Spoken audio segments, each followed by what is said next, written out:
Hello FHN, my name is Colin St and welcome to Common Ground, FHN's newest opinion show, but we're going to be addressing opinions in a new way. I'm going to be addressing my opposition and finding where we can find the common ground. So without further ado, let's dive into today's episode.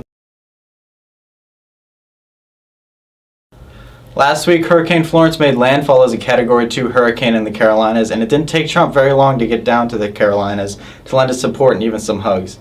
This is, however, sharply contrasted with his response to Hurricane Maria in Puerto Rico just over a year ago, which claimed nearly 3,000 lives, where he was caught hurling paper towels into the crowd rather than giving out hugs.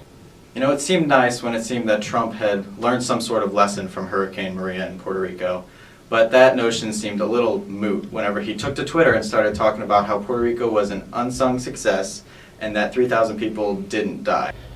You know, these claims have raised some questions about Donald Trump's emergency preparedness policy. You know, if he thinks that 3,000 deaths are a success, then how is he going to respond to this hurricane and the rest of the hurricane season? Some have turned this into a partisan issue using these comments as leverage in the upcoming November elections, but the reality is this really isn't about the party. This is about the man who the party just chose to be their president. So here's my opinion. Donald Trump is, once again, seemingly proving that he cannot be a president for all Americans. He's being a president for Trump's America. Think about that name for a second. Think about the name that he branded his campaign about. Trump's America. That seems awfully exclusive for a broad spectrum of people that are supposed to be included in that American ideal. Trump's America seems to create a narrow-minded focus on who Americans actually are. And these comments that Trump has put out seem to exclude Puerto Ricans from that scope of America. So there's my opinion. I think that Trump is creating a narrow lens of who Americans are.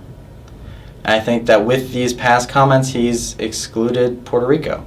I think that Trump's America, his campaign promise that he will support Trump's America, is a notion that he will only support the people who follow him. Here's where we can agree. Donald Trump can say what he wants. That's his right as an American. But he only speaks for himself. I can say what I want, and you can say what you want. But I only speak for myself, and you only speak for yourself. So here's the common ground for today. Don't let someone else speak for you. Because you have the innate right as an American to speak for yourself and to be protected under law that you can say what you want because that is your opinion. So again, the common ground for today. Express your mind honestly and openly.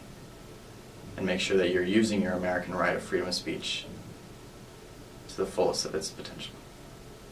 Thank you, and thanks for watching, and be sure to subscribe below for more great content every day of the week. Till next week, I'm Colin St, and this is The Common Ground.